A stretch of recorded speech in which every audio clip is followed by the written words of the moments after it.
네, 오늘은 마태복음 25장 복음은 삶이다라는 제목으로 하나님의 말씀을 나누려고 합니다. 복음이 뭐라고요? 삶이다라는 거예요.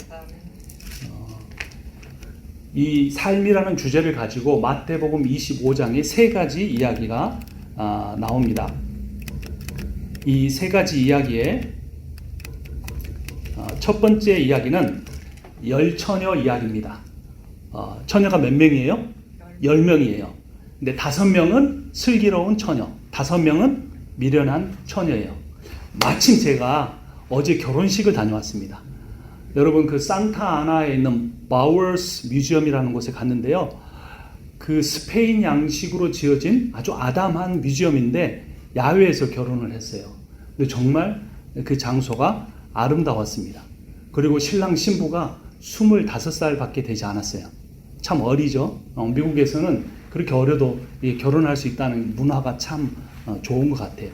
그런데 이 한국의 결혼식과 미국의 결혼식에 가장 큰 차이가 있습니다. 여러분 뭔지 아십니까? 두 곳 다 다녀보셨잖아요. 어떤 가장 큰 차이가 있던가요? 그렇죠. 들러리가 미국에는 있어요. 그래서 신부만 드레스를 입는 게 아니라 신부의 그 친구들이 들러리 옷을 입고 드레스를 입잖아요.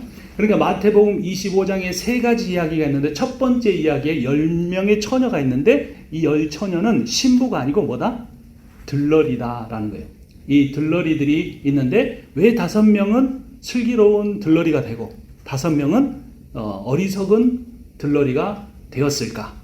그 이야기를 오늘 첫 번째 이야기로 나누고요. 두 번째 이야기는 뭡니까? 자, 무슨 모습이 여기 나와 있어요? 제일 오른쪽에 보니까 장사하는 사람의 이야기죠. 양을, 동물들을 사고 파는 거. 가운데 그림을 보니까 배에 물건을 가지고 와서 무역하면서 장사하는 모습. 그런데 제일 왼쪽에 보니까 이 사람은 뭐 하고 있습니까? 낮잠을 자고 있어요. 아무것도 하지 않은 거예요. 그래서 제일 오른쪽에는 5달란트 맡았던 자, 가운데 있는 사람은 2달란트 맡았던 자, 제일 왼쪽에는 1달란트 맡았던 자. 1달란트 맡았던 자는 어떻게 했습니까? 그것을 잠자는 그림 밑에 보니까 무슨 그림이 있어요? 땅을 파서 거기에다가 몰라요? 자기가 받은 달란트를 거기에 집어 넣어버린 거예요. 이 사람이 왜 땅 속에다가 그것을 숨겨놨을까요? 제가 전에 신문 기사를 본 적이 있어요. 부산에서 할머니가 돌아가셨는데 이 할머니가 평소에도 좋은 일을 많이 하셨어요. 그런데 이 시장에서 장사한다고 우습게 보면 안 되는 게 굉장히 많은 돈을 벌었는데 그 할머니가 돌아가시고 나서 장판을 걷어봤더니 그 장판 밑에 뭐가 들어있었을까요? 돈이 다 깔려 있었어요. 근데 이 할머니가 왜 은행에다가 돈을 안 맡기고 장판 밑에 넣어놨을까요?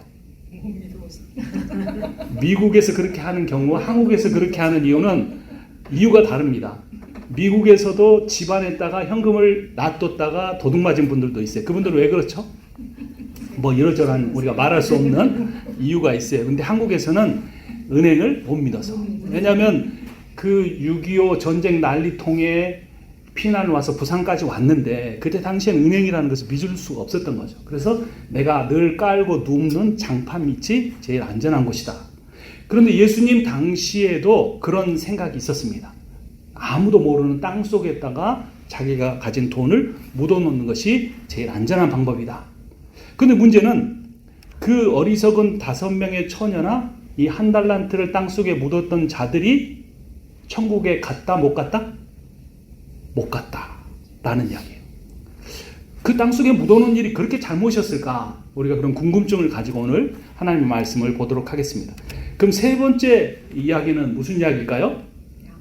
자, 오른쪽에는 동물이 어떤 동물입니까? 오른쪽에 양, 왼쪽에는 염소. 염소는 뿔이 달려있죠. 그리고 양은 흰색이고 염소는 되게 이제 성경에 나온 염소는 까만색으로 되어 있습니다. 또 오른쪽은 의로운 자의 자리, 왼쪽은 심판받을 자의 자리라는 그런 의미를 갖고 있어요.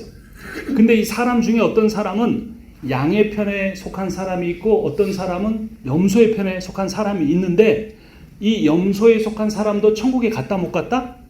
못 갔다. 근데 왜 못 갔을까라는 궁금증이 생깁니다. 그래서 우리가 오늘 성경 말씀을 통해 그런 궁금증들을 하나씩 이제 풀어 가보려고 합니다. 자, 성경 말씀 1절 우리 같이 읽어보겠습니다. 천국은 등을 들고 신랑을 맞으러 나간 열 처녀와 같다. 천국은 열 처녀와 같다. 그러니까 천국은 사람들의 모임이다라는 거예요. 근데 3명도 아니고 7명도 아니고 몇 명이요? 10명. 성경에서 열이라는 숫자는 완전수입니다. 열이라는 숫자가 나오는 게 뭐가 있을까요? 열드라크마. 네, 열드라크마. 또 뭐가 있습니까? 계명도 몇 계명? 10계명. 헌금도 몇 일조? 11조. 그렇죠? 10이라는 숫자가 많이 나와요. 10이라는 완전수, 하나의 어떤 공동체. 그래서 유대인들이 디아스포라 돼서 외국에 가서 회당을 세우려고 할 때 몇 명이 모이면 회당을 세울 수 있을까요? 10명. 그래요. 이 10명이라는 수가 완전수기 때문에 10명만 모이면 공식적인 회당을 세울 수가 있었어요. 근데 문제는 이 결혼식을 하는데 이런 일이 생깁니다. 5절 같이 읽겠습니다. 신랑이 더디옴으로 다 졸며 잘세. 여러분 결혼식 가서 졸아보신 적 있으세요? 없죠. 그런데 이게 한국의 결혼식이나 미국의 결혼식과 이 유대의 결혼식의 가장 큰 차이점이 있습니다. 유대의 결혼식은 몇 시에 할까요? 저녁에 했어요. 어제도 결혼식이 4시에 했는데 굉장히 주례를 빨리 하셔서 빨리 끝났습니다. 근데 야외에서 하다 보니까 그 식탁을 다 세팅하고 음식 준비하는데 1시간 반가량 걸렸던 것 같아요. 그래서 이 보바티랑 이렇게 다른 차를 줘서 마시면서 기다릴 수가 있었는데 아마 8시쯤 결혼식을 했다면 아마 저도 졸았을지 모릅니다. 이 사람들도 신랑이 더디 오니까 다 졸고 있었어요. 그런데 깨어 있어야 하는데 이 사람들이 졸았는데 문제는 좋은 것이 아닙니다. 5절 다시 한번 읽어볼까요? 신랑이 더디옴으로 다 졸며 잘세. 자, 그러니까 10명 중에 지혜로운 사람은 자고 슬기로운 사람은 자고 슬기로운 사람은 안 자고 어리석은 사람은 잔 게 아니고 잔 건 다 어떻게 됐어요? 다 잤어요, 다. 그러니까 꼭 육체적으로 깨어 있는 것이 아니라는 겁니다. 또 우리가 신앙생활 하면서 완벽할 수는 없다는 겁니다. 졸 수도 있다라는 거예요. 또 졸아도 괜찮습니다. 그러면 졸았느냐 안 졸았느냐가 슬기와 미련한 것을 구분하는 게 아니라면 뭐가 그것을 구분한 것일까? 자, 6절 말씀 같이 읽습니다. 밤중에 보라 신랑이로다 맞으러 나오라 하매 8절 미련한 자들이 등불이 꺼져가니 기름을 좀 나눠 달라. 뭐가 부족했습니까? 기름이 부족했어요. 기름이.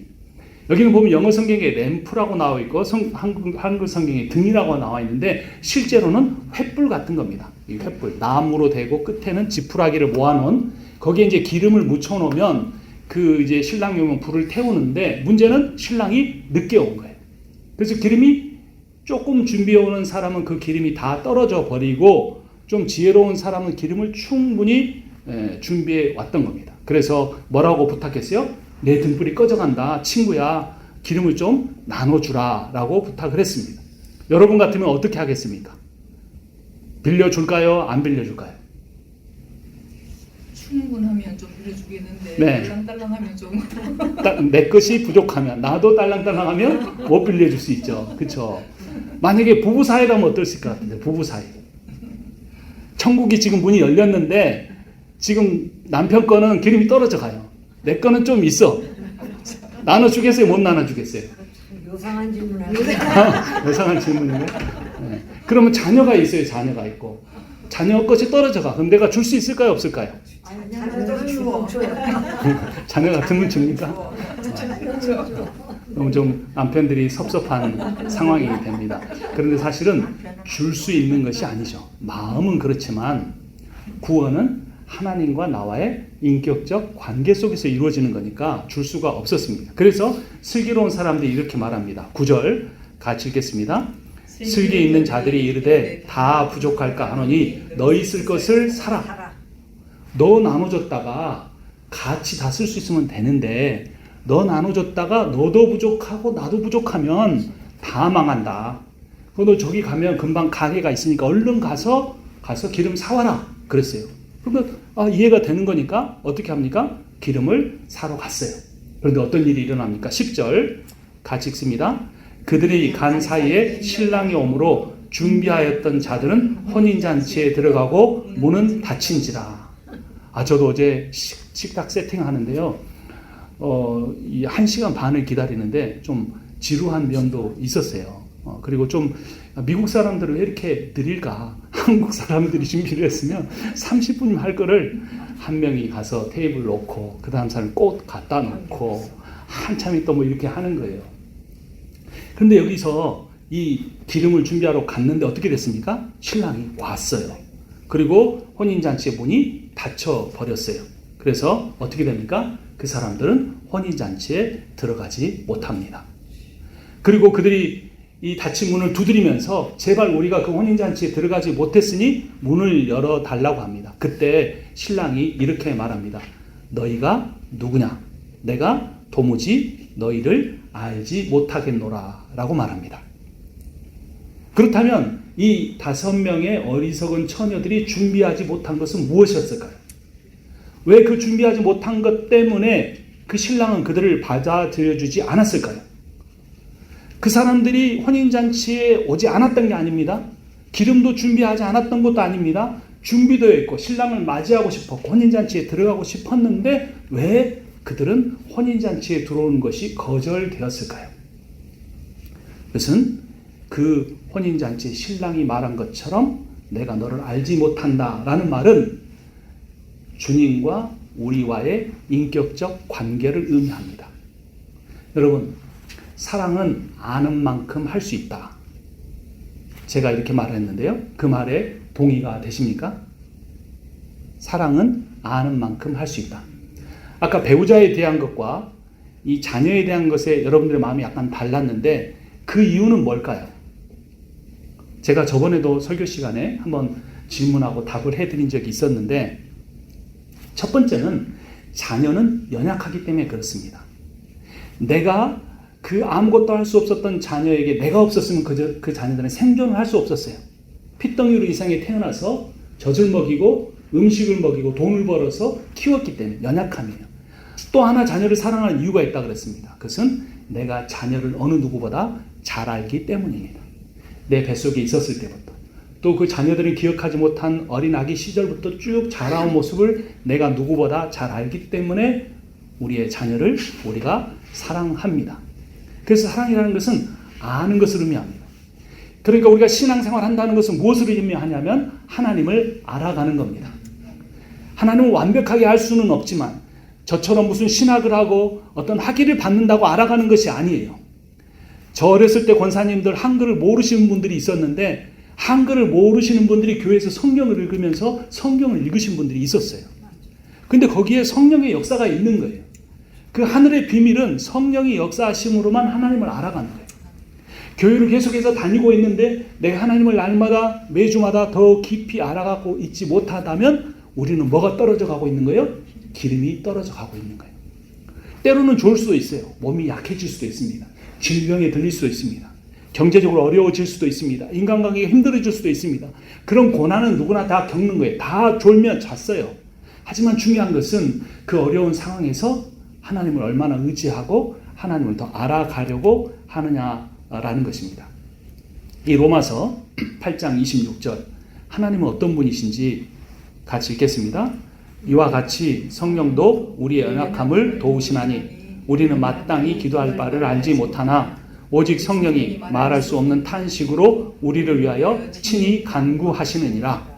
여러분을 위하여 가장 기도하시는 분이 누구세요? 저는 한국에서 저희 어머니 저를 위해서 또 저희 자녀를 위해서 정말 기도하십니다. 늘 전화하면 기도하고 있다 이렇게 말씀해 주세요. 그런데 저희 어머니보다 더 깊이 기도하고 계시는 분이 누구시라고요? 성령이에요. 근데 성령이 어떻게 기도하신다고 되어 있습니까? 말할 수 없는 탄식. 이 탄식은 뭐냐면 고통스러울 때 내뱉는 소리예요. 근데 어떤 고통스러운 소리냐면 이거를 헬라어로 보면 한국말에 애끓는 심정이라는 표현이 있죠. 그렇죠? 들어보셨죠? 애끓는다고 할 때 그게 무슨 의미인지 아십니까? 애가 창자예요. 끊는다 말할 땐 창자가 끊어진다. 그래서 인간이 가장 겪을 수 있는 고통 중에 최고의 고통이 뭐냐면 창자가 꼬이거나 끊어질 때 그 고통이 극심하다 그래요.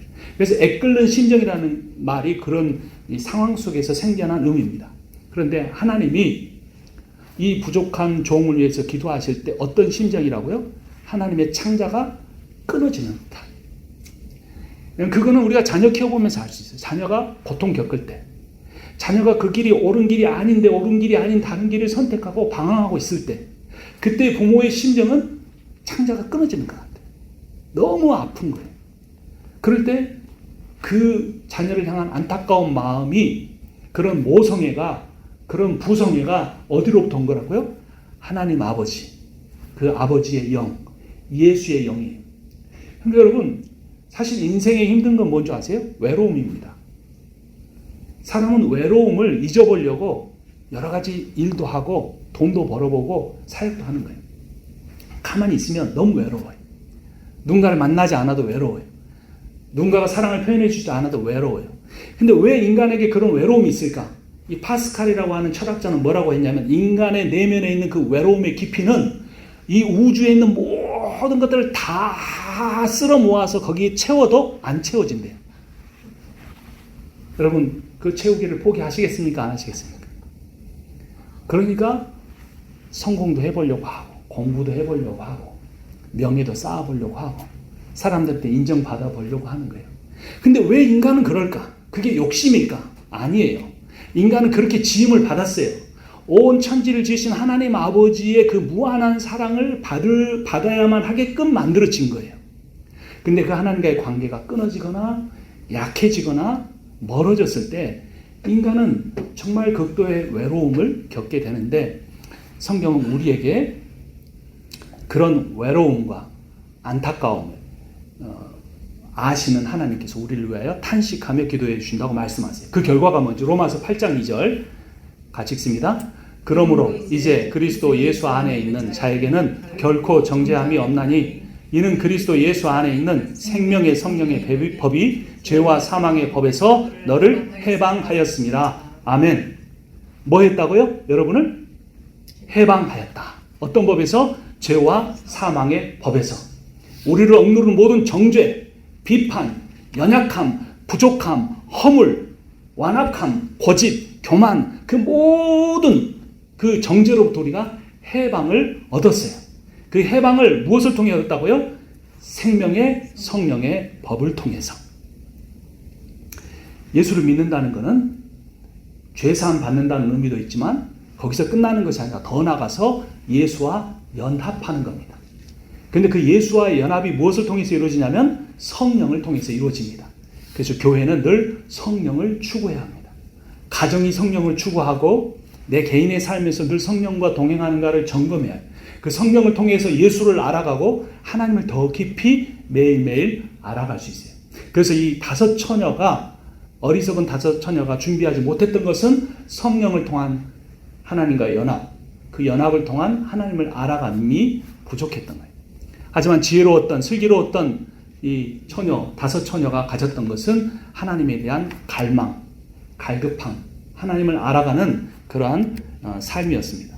자, 두 번째, 첫 번째 그것이 열 처녀의 비유였고, 두 번째 비유는 달란트 비유입니다. 14절 말씀 같이 읽습니다. 어떤 사람이 타국에 갈 때 자기 소유를 맡긴과 같으니, 15절, 각각 그 재능대로 달란트를 주고 떠났더니. 자, 멋대로 나눠줬다고요? 재능대로 달란트를 주고 갔다. 요즘에는 이제 배우라고 하는데, 예전에는 텔레비전에 나와서 이렇게 연기하는 사람은 뭐라고 그랬죠? 영어로? 탤런트라고 그랬죠. 그 탤런트가 뭐예요? 달란트예요. 그러니까 탤런트라는 말은 무슨 뜻이죠? 배우라는 뜻이 아니라 원래는 재능이 많은 사람이다.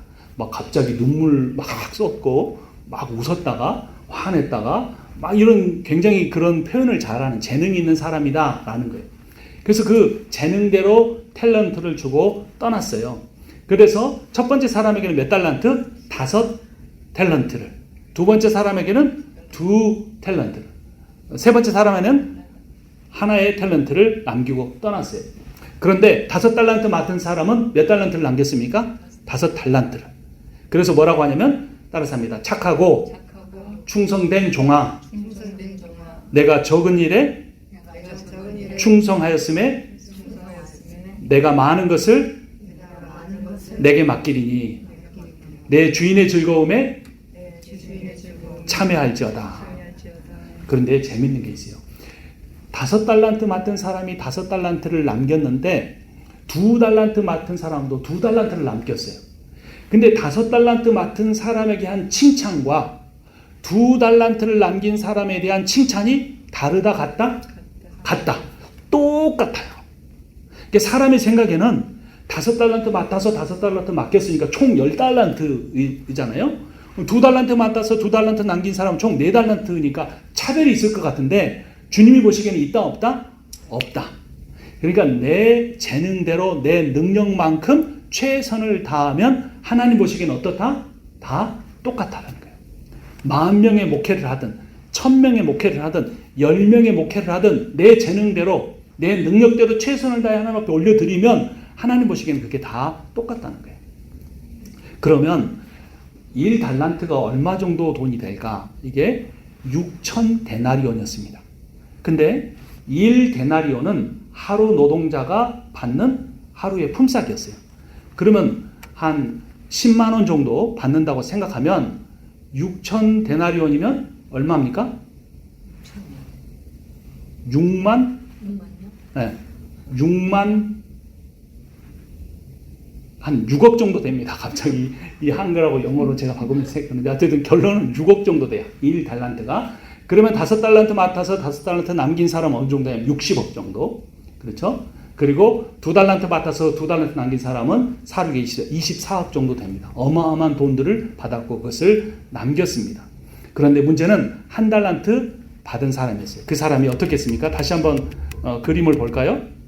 자, 제일 왼쪽에 그림 보니까 뭐하고 있습니까? 땅에다가 파 묻어놓고 뭐하고 있었어요? 자고 있었어요. 왜 그랬을까요, 여러분? 누가 훔쳐갈까봐, 장사하다가 사업하다가 잃어버릴까봐, 뭐 여러 가지 이유가 있을 거예요. 근데 우리는 항상 그 답을 어디서 찾아야 돼요? 성경에서 찾아야 돼요. 근데 우리가 성경을 잘 아는 것 같지만 잘 아는 이야기일수록 성경을 잘 읽지 않는 내용들이 있습니다. 자, 정확하게 성경이 뭐라고 하고 있는지 보겠습니다. 24절 말씀 같이 읽겠습니다. 주인이여, 당신은 굳은 사람이라 심지 않은 데서 거두고 해치지 않은 데서 모으는 줄을 내가 알았으므로 라고 말합니다. 굳은 사람, 정직하지 않은 사람, 옳지 않은 사람이라는 겁니다. 그러니까 자기가 심지 않은 데서 거두기를 원한다는 것은 뭘 의미하는 거예요? 아주 나쁜 심보를 갖고 있는 사람이라고 생각을 하는 거죠. 해치지 않은 데서, 이게 자기가 밭을 갈지 않은 데서 모으려고 하는 사람이라고 생각한 거예요. 그러니까 이유가 뭡니까? 자기의 주인을 신뢰하지 않았어요. 우리가 우리의 삶을 살면서 내가 가진 탤런트가 있는데 그것을 가지고 하나님을 위해서 사용하지 못하는 그 이유 중에 가장 첫 번째는 뭐라고요? 하나님을 신뢰하지 못함입니다. 사실은 자기를 신뢰하지 못하는 것 같지만 저는 그 일을 할 만한 능력이 없어요. 그 일을 할 만큼 제가 성경을 잘 알지 못해요 라고 하면서 겸손한 것 같기도 하고 자기의 능력을 과소평가한 것 같고 자기를 못 믿는 것 같지만 사실은 나를 지으신 하나님, 나를 부르시는 하나님, 나를 또 보내서 나를 사용하기 원하시는 하나님을 신뢰하지 못하는 거예요. 여러분, 하나님을 신뢰하십시오. 나는 부족하지만 하나님은 전능하십니다. 하나님은 정말 부족한 사람들을 들어서 사용하시는 분이에요. 여러분, 지금 세계 3대 종교들이 있고 이슬람, 유대교, 기독교가 있고 그 3대 종교로 인해서 이 세상에 전쟁들이 많이 있어요. 근데 그 3대 종교를 믿는 사람들이 다 인정하는 믿음의 조상이 있습니다. 누굴까요? 아브라함이에요. 아브라함은 유대교인들도 존경하고 이슬람교인들도 존경하고 기독교인들도 존경해요. 근데 사실 아브라함이 어떤 사람이었습니까? 자신의 아내를 누이라 속이고 이집트 왕에게 보냈어요. 그 대가로 뭘 받았습니까? 많은 재산을 가졌어요. 당신이 너무나 예쁘기 때문에 당신을 데려가기 위해서 그 왕이 나를 죽일지도 모른다고. 하나님께서 그 사라와 자신 안에서 믿음의 자녀들을 출산케 하신다고 하셨는데 그 약속을 믿고 온 사람이 자기 아내를 이방 왕에게 보내버렸던 사람입니다. 야곱은 어떤 사람입니까? 자기 형을 속여서 파축한 것으로 장자권을 빼앗아 온 사람이에요. 지금도 이스라엘 백성들이 가장 존경하는 모세는 어떤 사람입니까? 자기의 분을 이기지 못하고 애굽 사람을 죽여서 그 일 때문에 40년 동안이나 하나님이 자기에게 맡겨주신 그 사명을 연장시켰던 사람입니다. 하나님은 그런 사람들을 사용하십니다. 그 사람들이 연약하지만 부족하지만 하나님은 위대하시기 때문에 여러분들이 아무리 내가 부족하다고 생각할지라도 내 건강 때문에 내 나이 때문에 나의 지식 때문에 부족하다고 생각하지 마십시오. 하나님은 충분히 여러분들을 통하여 하나님의 일을 하실 수 있습니다. 또 한 가지 문제가 있었습니다. 25절 말씀 같이 읽겠습니다. 두려워하여 당신의 달란트를 땅에 감추어 두었나이다. 두 번째 이유는 뭐였습니까? 두려움이었어요. 실패할까봐. 이 원금마저 내가 잃어버릴까봐 내가 이 원금은 꼭 지켜야지 하고 땅속에다가 묻어놨던 겁니다. 근데 마지막 세 번째가 주인이 지적하는 잘못이었어요. 26절 같이 읽겠습니다. 주인이 이르되 악하고 게으른 종아 내가 내 돈을 취리하는 자들에게나 맡겼다가 원금과 이자를 받게 하였을 것이니라. 네가 그렇게 무서웠으면 사업 실패할까 봐 무서웠으면 은행에다 맡겨놨으면 이자라도 받았을 것인데 라고 말씀하면서 그것도 하지 않은 그 사람들을 향하여 그 종을 향하여 뭐라고 말합니까? 악하고 게으른 종이다. 그래서 이 종의 가장 근본적인 문제는 뭐였습니까? 게으름이었어요. 나에게 맡겨준 사명을 감당하기 위해서 자기가 부지런하고 열심히 일하는 그런 자세가 부족했던 겁니다. 자, 첫 번째 이야기에서는 하나님을 알아가는 것에 대해서 배웠어요. 두 번째에서는 그 내가 알아가는 그 하나님을 신뢰할 만하다. 그 하나님 나를 통하여 얼마든지 일하실 수 있다. 이걸 배웠어요. 마지막 세 번째, 그러면 하나님이 궁극적으로 내가 하나님을 알아가면서 하나님의 능력을 통해 할 수 있는 일, 해야 될 일이 무엇인가? 이것이 천국에 들어가는 핵심이에요. 그것이 무엇인지 그것이 매우 중요합니다.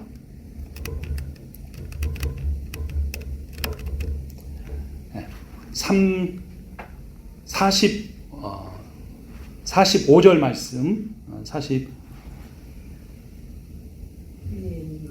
37절 말씀 같이 읽겠습니다. 이에 의인들이 대답하여 이르되 주여 우리가 어느 때에 주께서 줄이신 것을 보고 음식을 대접하였으며 목마르신 것을 보고 마시게 하였나이까? 어느 때에 나그네 되신 것을 보고 영접하였으며 헐벗으신 것을 보고 옷 입혔나이까? 의인들이 대답한 거예요. 왜 이런 대답을 했을까요? 주님이 이렇게 말씀하셨기 때문인데요. 여기에는 나와 있지 않지만 내가 목마를 때 너희가 나에게 마실 것을 줬고 내가 굶주렸을 때 먹을 것을 줬다라고 한 거예요.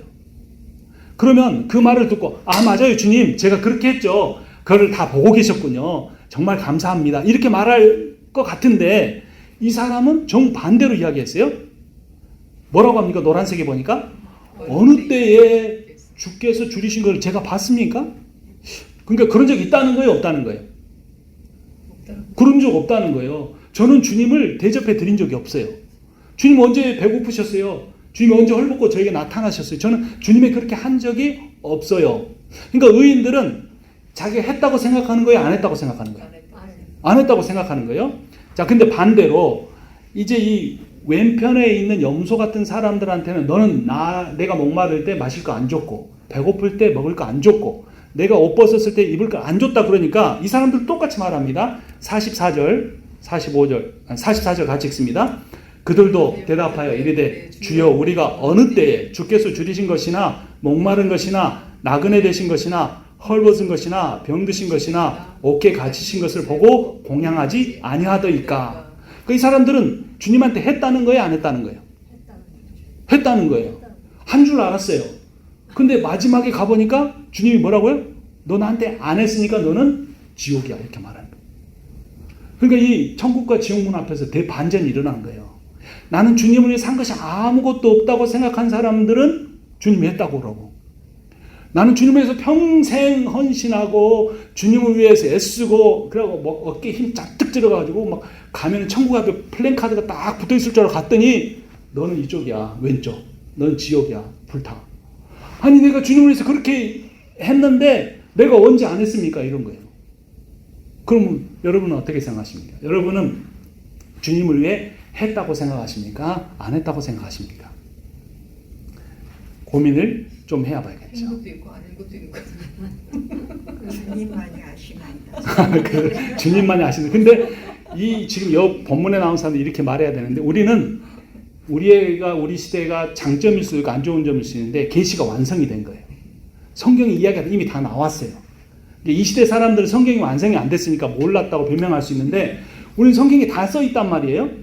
그러니까 성경에서 배우지 못하면 지혜가 없으면 그때 가서 후회하면 주님 저 몰랐는데 마태복음 25장에 다 있는데 그리고 6월 20일 날 임상훈 목사가 그때 설교할 때 다 말했다고 그러는데 뭐 이럴 수도 있단 말이에요. 그렇죠? 그러니까 이 기준이 달랐던 거예요. 심지어 영생에 들어가는 사람도 잘 몰랐고 영벌에 들어가는 사람도 몰랐어요. 그러니까 지금 이 영벌에 들어간 이 염소편에 속한 사람들은 주님을 위해서 했다고 생각했는데 주님은 안 했다고 그랬어요. 그러면 이 영벌에 들어가는 사람이 했다고 하는 건 어떤 일을 했을까요? 어떤 일을 한 걸 가지고 자기는 당연히 천국 갈 수 있다고 생각하고 당당히 갔을까요? 그 당시에 유대인들이 했던 일이 뭐겠습니까? 사람 보는 데서 한 거. 사람 보는 데서 한 거. 사람 보는 데서 뭘 했을까요? 예배 드리고 제사 드리고 찬양하고 기도하고 도와주고 다 했단 말이에요. 네. 그런데 그러면 이거 자기는 못했다고 생각하는데 칭찬받은 사람은 뭘 못했을까요? 방금 말한 대로 사람들 앞에서 다 그런 일들을 잘 못한 거예요. 그런데 주님이 보신 건 그게 아니었던 거예요. 주님이 보시는 것은 뭐였는지 이 사람들이 몰랐는데 정작 알게 된 게 뭐냐면 45절 말씀 같이 읽겠습니다. 이에 임금이 대답하여 이르시되 내가 진실로 너희에게 이르노니 이 지극히 작은 자 하나에게 하지 아니한 것이 곧 내게 하지 아니한 것이니라 하시리니. 자, 기준이 나왔어요. 누구에게 한 것? 지극히 작은 자. 그냥 작은 자예요? 지극히 작은 자예요? 지극히 작은 자라는 건 무슨 말일까요? 무시해도 될 만한 사람. 그게 작은 자인데 그 무시해도 될 만한 사람 중에 제일로 별 볼 일 없는 사람. 그런 사람이 여러분 우리가 예배 끝나고 밖에 나가면 누가 있을까요? 홈레스. 또 누가 있을까요? 마약 중독자. 또 어떤 사람이 있을까요? 전과자. 또 어떤 사람이 있겠어요? 나를 제일 괴롭게 하는 사람. 뭐 이런 사람. 근데 내가 정말 그 사람을 주관적으로 미워하는 게 아니라 그 사람은 못됐어. 나빠. 그런 사람들. 그러니까 이 염소편에 속한 사람은 그거 빼놓고는 모든 것을 다 했어요. 그럼 오늘날 기독교나 교회를 보면 어떨까요?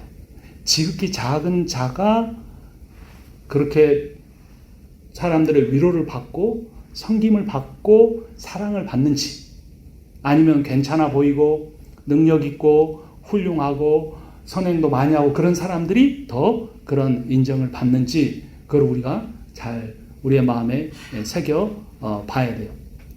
그러나 이것은 참 쉽지 않습니다. 어려운 일입니다. 그래서 우리로서는 할 수 있는 일이 아니고 어떻게 하면 할 수 있다는 겁니까? 하나님을 알아가야 돼요. 근데 사실은 그 문제는 하나님과 나와의 관계의 문제이기도 합니다. 우리는 오해합니다. 내가 뭔가를 잘하고 능력이 있고 젊었을 때고 이러면 하나님 나를 사랑하시고, 내가 나이 들고 연약해지고 부족하고 하나님 앞에 드린 것이 없을 때는 하나님도 나를 별 볼 일 없게 보실 것이다. 그렇지 않아요. 사실은 이 45절 말씀은 네가 지극히 작은 자에게 그렇게 꼭 해야만, 율법적으로 그렇게 해야만 된다라는 것이 아닙니다. 이것은 나에게 해주시는 말씀이에요. 네가 이 세상에서 지극히 가장 작은 자처럼 보인다고 할지라도 너는 내가 볼 때는 어떤 존재다? 제일로 존귀한 자다. 너는 나에게 가장 소중한 사람이다. 왜 너 자신을 그렇게 작은 자로 보고 위축되고 너 스스로 너를 사랑하지 못하고 너 스스로 내가 너에게 준 능력을 다 땅속에 감춰놓고 살아가느냐? 나를 바라보라. 성령으로 연합하고 말할 수 없는 탄식으로 내가 너를 위해 매일 기도하고 너를 통해 얼마든지 하나님 나라의 일을 할 수 있는데 왜 너 자신이 그렇게 보느냐라고 주님이 말씀하시는 거예요. 내가 가장 내 안에 사람들이요 자기를 사랑할 때도요 자기 안에 있는 장점은 사랑하고 자랑해요. 근데 사람은 장점도 있지만 단점도 있어요. 어렸을 때부터 깊이 감춰놓은 상처도 있어요. 열등감도 있어요. 다른 사람한테는 그 부분이 전혀 열등감이 아닌데 그 사람은 그것만 건드리면 폭발하고 분노하고 의기소침해지는 열등감의 부분이 있어요. 그거는 감춰두고 싶어요.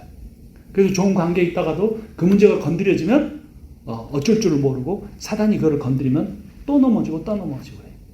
근데 하나님은 우리 온전한 부분, 세상 앞에 자랑할 만한 부분, 내세울 만한 부분이 아닌 가장 연약한 부분, 가장 어떤 사람에게도 보여주기 싫은 부분, 그 부분, 그것을 위해서 십자가에 죽으셨고 그 모든 부분들을 있는 모습 그대로 창조하셨기 때문에 여러분이 그 모든 있는 모습 그대로의 모습을 사랑하십니다.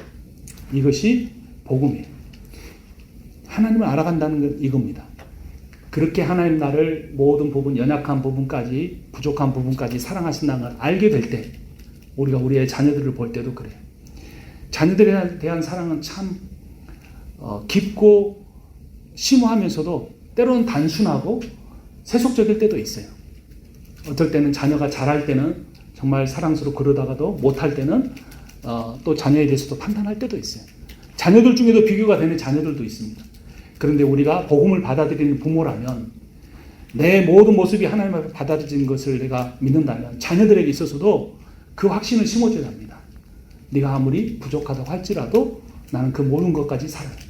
하나님은 너의 그런 부족한 부분들을 반드시 써주실 거야 라는 그러한 부모의 감정과 말과 행동으로 그 자녀에게 보여줄 때 자녀들이 부모를 통해서 살아계신 하나님을 보고 이 내 부모님이 하나님을 믿으시니까 부모의 사랑이 이렇게 온전한구나 라고 하면서 세상에서 교회에서 더 승리하고 하나님 앞에 귀하게 쓰임받을 수 있는 것입니다. 기도하겠습니다. 하나님 아버지, 오늘 마태복음 25장 세 가지 비유를 통하여서 우리가 늘 깨어있고 성령의 충만함으로 하나님을 알아가야 한다는 사실을 깨닫게 해주시니 감사합니다.